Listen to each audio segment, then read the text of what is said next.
as you cut down, if the flat edge is a little bit higher than the material you're cutting, the angle of your blade can actually give you a wavy line.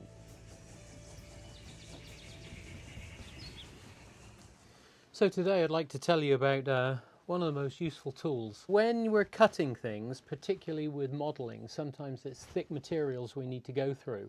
And using a craft knife running down over a steel edge is great, but steel is slippery, and depending on what you're cutting, there are times that when we're trying to do a deep cut and you're pushing hard, and if it moves, at worst you could cut yourself, or you could damage the materials that you're trying to cut here. If you put a piece of sandpaper on the bottom, it helps grip. So I tried that. I had a piece of 320 sandpaper, cut out a nice little strip and glued it onto the back.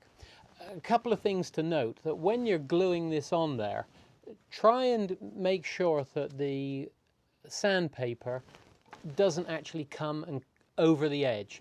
So leave a gap of probably 1.5 millimeters, so 3 mil undersized compared to this.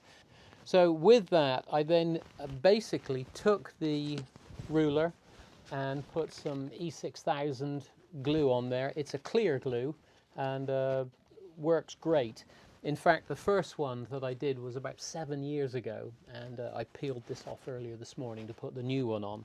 And when you put it on, just do little dots, and I try to do a little Z pattern on there and put the dots in. Try and not let the drips go over the edge, and then I'll just get a piece of scrap card and just wipe it down over, and then carefully take the sandpaper and on the flat end just line it up, obviously rough edge out, and put the smooth edge inside.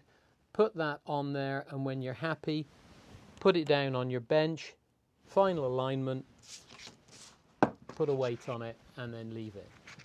Once that's hardened up, in about 20 minutes, you can take it off, and it will stay there for years.